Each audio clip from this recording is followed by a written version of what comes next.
Voice of the Sea, learning from experts across the ocean. Welcome to Voice of the Sea. This time on Voice of the Sea, Kanisa visits the scientific research vessel Tara as it docks in Honolulu to change crew. We'll meet some crew members and learn about their amazing work.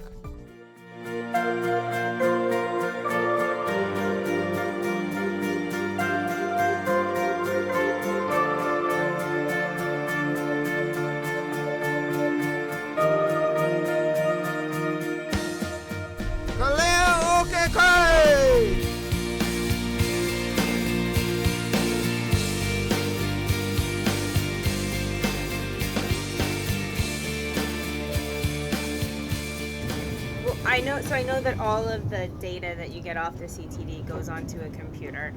Do you have a chance to see any of that, or do you talk to the scientists about what they might be observing, even though it hasn't been fully analyzed yet?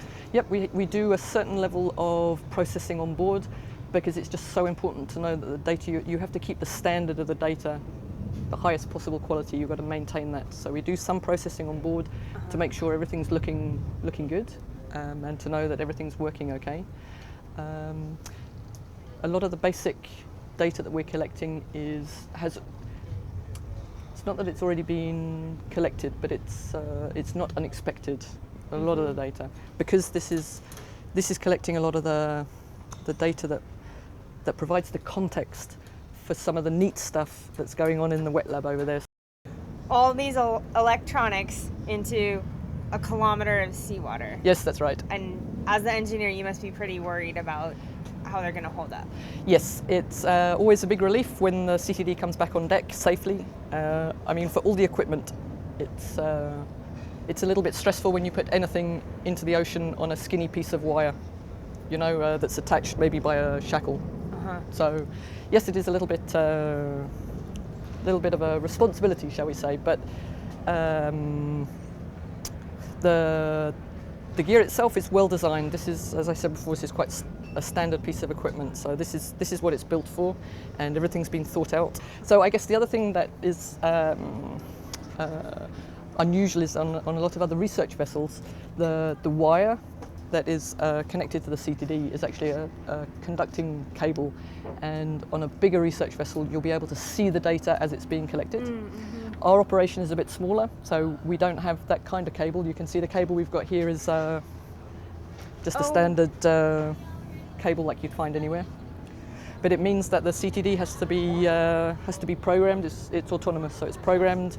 We put in all the dummy plugs, and we don't know if it's collecting data, if it's working, if the batteries are fully charged or anything. So again, that's when the CTD comes back on deck. It's always a relief when the data is finally safe, because then you think, that's okay. That's good. We have two basic types of stations. So when we stop in the middle of the ocean, we have a team on land that helps us decide where to stop. So we want to stop in places that are characteristic of the area. We don't want anything special. We don't want anything that's different from anywhere else. We want to study something that's, one of the major water masses. So we'll stop in the middle of the ocean with some help from the team on land. They decide where we go. We stop there, and then we study that spot. A long station is 2 days. So for 2 days, we're sampling non-stop. We're doing maybe 8 to 10 different CTDs to different depths to collect water for different people, for different analysis. We've got, I think we have 8 different types of nets to collect the plankton. They go in both the day and the night because, conditions are different day and night.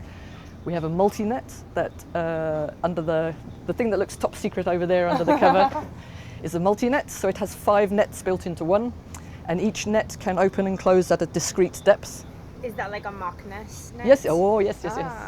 So it's a smaller version. Obviously, our platform here is quite a bit smaller, so everything is on a smaller scale. We have an optical buoy that just sits on the surface. We release it a little way. It's still tethered on a cable. We release it a little way away from the boat and any effects of the boat, and that measures the sunlight, the incoming radiation and the reflected radiation. So light is very important for plankton. We We have a pump up on the starboard side, so we pump surface water. And this is where this is not my department, so I have to pretend that I know what I'm talking about. For the people who are looking at bacteria and the protists and all the small stuff, the way that they get their samples is to filter the water. So you need a huge volume of water. And a very, very fine mesh. Yep, and then you need to filter a lot of it to get enough material for the later analysis that are done on land, the genetic analysis. You need a lot of material. So we have this pump to collect a lot of surface water. We also can connect up, there's some tubing just on the deck back here. We can get that tubing down to maybe 50 meters, so we can pump water from 50 meters down. Oh, wow. For those analyses. So I hope you can get an idea that we have a lot of equipment, and over 2 days, we are just continually putting something in the water to a different depth in the day and the night. It's quite intense work when we're on station. And do you tend to try to sit on one spot, or do you move around within an area? Yes, there's some, obviously we drift. We don't have the capability to, we don't have bow thrusters or anything to be able to keep us exactly in the right spot. So often we are drifting with the wind or with the water. But there is some, that's okay if we're still sampling the same water mass. Even if we move a little bit, we have there are tolerances that we have that we will then stop, go back to where we think we should be, and then we can reposition in that way if we need to. In the past, I've had a lot of different jobs. I love working on ships, and I like the research environment, and I've moved a lot, and I have a very varied experience, but I'm not an expert in anything. And normally that's not always a good thing when you go for a job. But for this particular job, it was perfect because we don't have enough space for a lot of people. I have a lot of hats to wear. So I look after the CTD, I look after the nets. We have an underway system. I look after that. I do da da da da da da. So, in that sense, it was. I feel that I was of course, I feel I was a good choice for the job. But like I say, I'm not an expert in anything, and it's not my job so much to be an expert. I'm here to keep things going, keep things running, keep the batteries charged, keep the data flowing, check the data's looking good. If I have a problem, I have a key contact on land, Mark Pishrel, who's brilliant. So if I have any problem, I send him an email, and he then knows all the answers, try this, do that. Or he's in an area where he can talk to other people exactly. and find out the answer and send it back to you and help you out. So like I say, most of my job is just keeping organized, keeping a lot of little things, like I say, making sure the data's okay, log sheets, paperwork, you name it, yes. Right, because you need to know where the data came from. We have, so there's, from the science side, there's a lot of partner institutes. There's a consortium of science partners, and different institutes look after different aspects of the sampling. So when we're collecting all these samples, I think during a long station we collect something like 126 different samples. Wow. And every 2 or 3 ports we have a partnership with a courier company, a World Courier, and they help organise the shipment. So you can imagine some samples have to be kept at room temperature, some of them need to be kept at 5 degrees, some at -20, some are going to Arizona, some are going to Germany, some go to France. So it's a big logistical challenge to look after to make sure the samples are, sent to the right places in good time and everything. So yes, in order to help keep track of a lot of that information, we use barcodes actually on the samples. And then there's a paper trail as well to make sure that everybody. Like the grocery store kind. Yeah. And then, this is another big job for, I don't know how it's going to happen. It's mind-blowing how to make all our data accessible to everyone who needs to find out anything. So there might be somebody that's studying virus DNA, and maybe it's important to them to know the nitrate. So when they're in their lab, they have to, be able to access databases to trace data, to track data, that their virus gets paired up with the right. Do you know what I mean? I'm not explaining it very well, but it's no, sure. So data management. catalog it all and make it manageable and make it accessible, and Yes, you're not sure which part of this is going to end up being useful and to who. exactly. Voice of the Sea. Learning from experts across the ocean. Okay, so everything is written there, and we scan everything. So for example, you see, okay, we start with a station here, typically where we decide this is the program of the day. So it depends where we work in UTC, but it's in the morning. We start in the morning, we do that all the day. And we have all of us to prepare a number of sheets like this. For every operation at sea, we have a sheet. So this one is for a CTD cast. And so we have to fill, of course, the position, the date, how deep we went, the depth of the Seki disk, because it was around midday.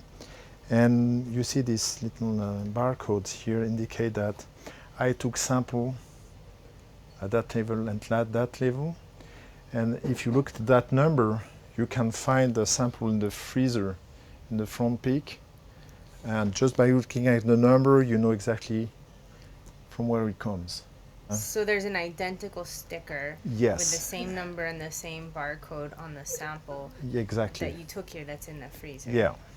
And that's another, the second CTD, no, this is for carbonate. The second CTD I do much more. That's the pigment nutrients, that's the pigment. And that's some other samples. This is for FlowCam. Maybe you saw it already. And this is for conservation. This is for recognition of zooplankton. So, and every operation at sea has its own sheets. So everything is neat and it's clear. So my job was to, of course, do my part and also to check all the sheets at the end of the station. And it's a special paper, it's in plastic, so you can pour water on it. It won't fade now, it will stay just like this. Now when we sample, for example, at the equator, we could feel we were above the what it's called the equatorial undercurrent. This is a very strong current opposite to the surface drift that goes to westward. This one is going eastward. It's very stiff. And so we had problems to lower the net through that current.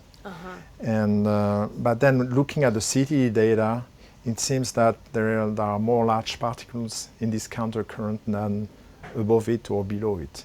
Oh, wow. So we know that this undercurrent is transporting a lot of things from the western part of the Pacific.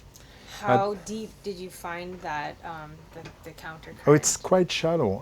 Where we were near the Christmas Island, it was about 75 meters, down to 200 meters. We couldn't measure currents because we don't have any current meters, but just at looking at the downcast of the instruments, we could see that they were going horizontally. They had problems to go through the interface. And then after 200 meters, they started to go down correctly. Wow. So just looking at the way the instruments were going down, you could feel that the current, the thickness of the current. Voice of the Sea, learning from experts across the ocean. How long have you been on the Tara so far? Tara, it's since 2006.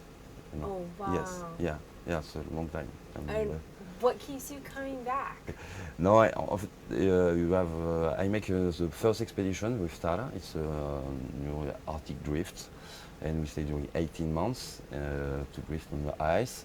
So it's the first, for me, it's the first expedition in captain. And after, the kind of life, it's very interesting. So I would like to continue, and I stay for the Tara Ocean, and I prepare all the boat for this expedition. So you need to invent the biology on board and organize, the people and make some plans. So it's very interesting for the captain to manage an expedition like that. And And so do you play a role in getting the different people together that we get to meet on the Tara? Oh yes, by many people, so there is a lot of sailor. I have a crew member, but all above there is some scientists, and many scientists, oceanographer, biologists, many guys, and also maybe it's a characteristic of Tara. We invite some artists sometimes. So during the Arctic drifts, one artist woman, come from New York, make some part of this expedition with us. So it's interesting. And for Tara Ocean, some mission, we invite some drawer, artists. So it's interesting to mix the science, the sailor, and artists.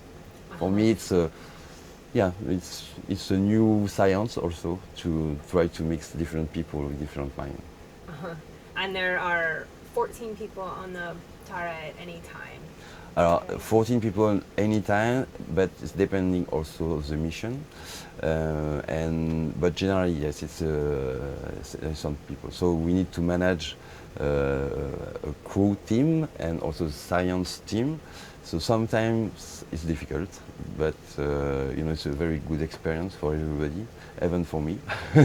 And yes, the relation between the people on board, it's more important, for the job, for the activity. So one part of my job is with my second mate and the crew, is to manage, the behavior and the good relation between everybody. And how do you sort of keep it going well when you've been out at sea for a month or so and people aren't getting along? Getting along? Could you repeat? If you have a social conflict where... Yeah, sometimes we can have some social conflict, but we have a bit now, and we try to discover it before the crash, the problem. So yes, the crew is check generally the people and say okay, or maybe, and yeah. But generally the people come there. The scientists stay during 1 month, and the crew members stay during 3 months. So it's difficult to to have some problem. So mainly for the scientists, 1 month is enough, but the people is not happy to live on the boats. And when the people leave, it's very happy. It's a good experience. But generally, but also it depends what's the area. So in Arctic or Antarctic area, it's more difficult to manage the mine.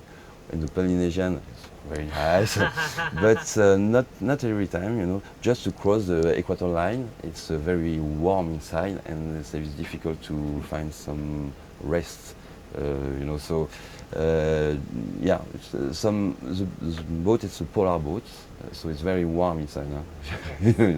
So sometimes it's difficult to manage, the tired of the crew, and it's the main problem. So having been to the polar regions and then through the equatorial region, what do you like better? Oh, I like all the trip, but in Polynesian we pass a very good moments, and also for the mission it's very interesting. But you make a coral session in the Gambier Island, so interesting. But since 1971 there is no mission, so it's an occasion for Tara to find some new coral, make an update of the collection. And the second mission is a Marquis's mission, and we use some glider. Glider is a small submarine, and you have some sensor on board. And each time, every hours, he up and communicate with the satellite to send some data. So it's new for the science. You can of Tara, make some sampling, and at the same time the glider find some gear or ADs, it depends. But for the Marquises, the mission is to discover some gear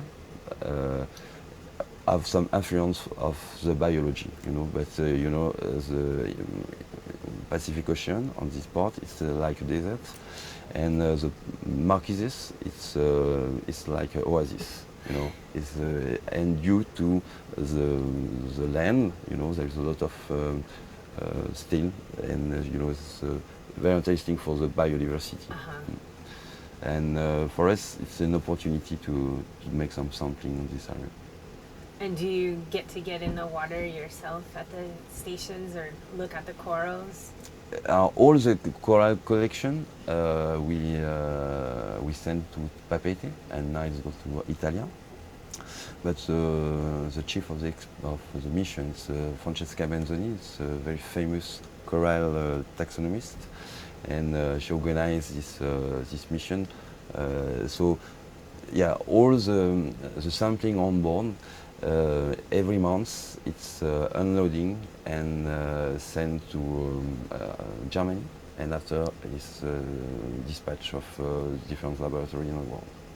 So it's a big.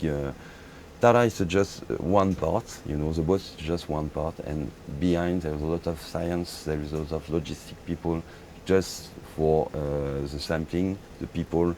So it's a very big expedition. And Tara is just, the part you can have a look, but behind there's a lot of people to organize the kind of this expedition. For me, I make a lot of expeditions before also, and it's a good opportunity to learn every day, And now I learn every time you are captain on board. Every time you learn, and it's very funny. But you have some computer sometimes. Sometimes you have some key. It's very different, and it's for that it's very interesting. But every day we learn something on board.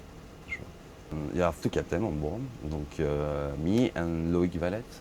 It's our captain. So every 3 months we change, and we change also, some the administration, and so it's interesting to have two captains on board. It's two minds, and for Tara, more there is some diversity, more it's interesting. So if the captain can change a little bit the mind, it's good to have two captains. I think it's very important.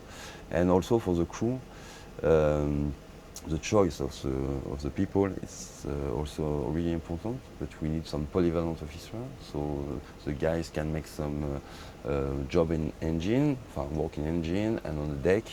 So it's a special sailor I need of this boat. I live in France, so in the small island, and when I back, I sail again. I have another boat, and yes, I pass my time at sea. I have some problem to stay in town. No, so I'm free, so I like this kind of life. What do you like about being at sea? What do you like? What do you love about the ocean? It's when you travel by plane, it's very quick. You arrive, you have the jet lines. It's very trouble. So when we're sailing, you arrive this slowly. We arrive in the country. You have time to, the sea. It's like washing machine, and you can take off a lot of society or strange mind. So when you're back in the new country, you are like a children. You need to learn all the stuff. So for me, it's really interesting to travel like that. But it's slow, but you have time to connect with the people, the local people, and every time you pass over the line, so the horizon, and we change of the life, and we need to learn again and learn by the people. And for that, for me, this kind of navigation is exceptional, but not people can make the job. It's exceptional. But yes, it's interesting for that. We change every time of the world, of the people, and we need to learn every time. When you leave Honolulu, which way will you go? Will you go up around the North Shore, or will you go directly east? No, actually, we will for the next mission. There is some. We need to make Aloha station. It's a station, a U.S. Station close to Hawaii, and also we would like to study the plastic patch and make some sampling. That's a real big problem. And actually, we have a new protocol for to find what's the relation between the virus and bacteria and the plastic. Maybe the plastic is about the bacteria and virus. So it's the project for the mission is to find the patch of plastic and study. So it's really interesting.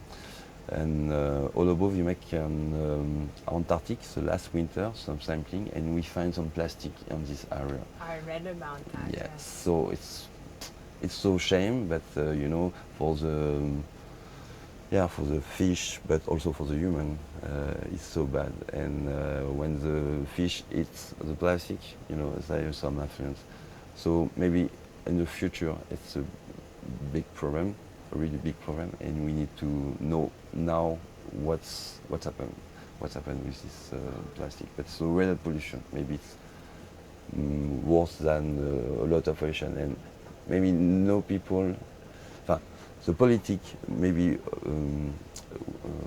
should find a solution for this plastic, you know. But in Gambier Island or Marquesas, Polynesian, the same problem is the treatment of this plastic. So we need to have some money to make some infrastructure for treatment, and so it's not due to the people, the population. It's the government need to help. And for me, the politics, it's the main rule is to help the population. And we passed by Kiribati Island, you know, Christmas Island. Yes. In the same way, you know, the small country like that needs some help, you know, real help for treatment of plastic, for water, and also Kiribati, you know, it's So low-lying. yeah, so yeah, we need to help the kind of population. And it's not really easy in the Polynesian area, but you know, there is a lot of island everywhere, and there is a lot of distance between each island. So just to recover all the plastic, so and also it's you know, it's a changement. But before there is a paper bag, you know, and the local guys threw away. It's okay, it's degraded by the nature. So now with the plastic, it's not possible. But the mind of the people not change, and you need to educate the children, you know, for the future. It's one part of Tara expedition. It's also with the website. It's to try to inform and make some just to take a conscience about the new generation for the plastic or for the environment, just for the environment. You know, you need to educate the children if you want a world better. Tara, it's a good boat for that, but you know, the shape is very strange, and the stories of the boat is very strange.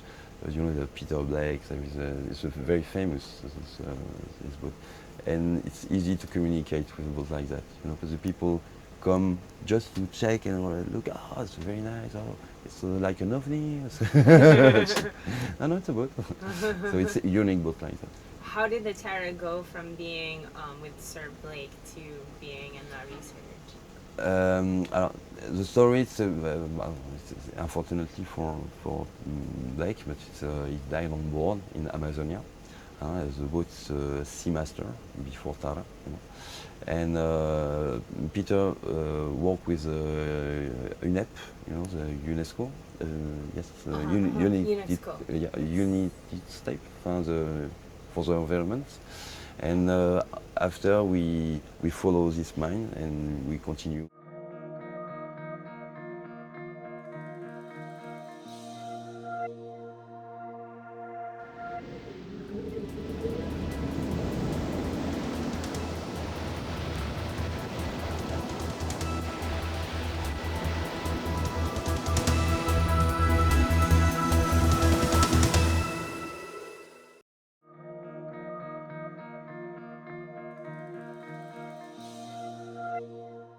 Turn your love of the ocean into a lifelong career.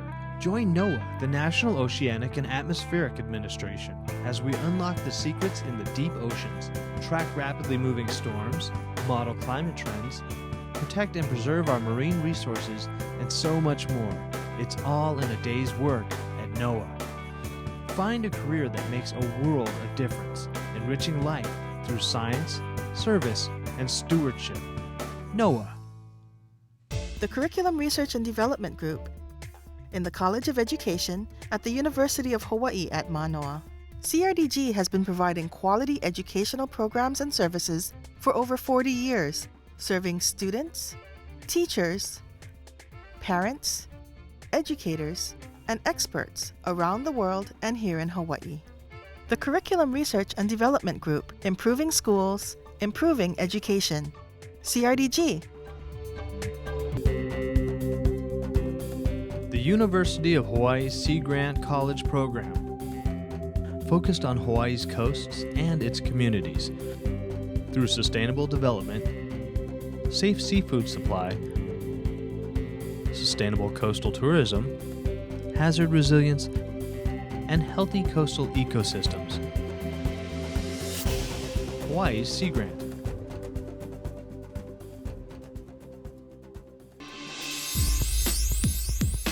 Exploring Our Fluid Earth is a dynamic curriculum developed by the University of Hawaii's Curriculum Research and Development Group, teaching ocean science concepts through the disciplines of physics, chemistry, biology, and ecology. Exploring Our Fluid Earth is now available freely online. Find out more at exploringourfluidearth.org.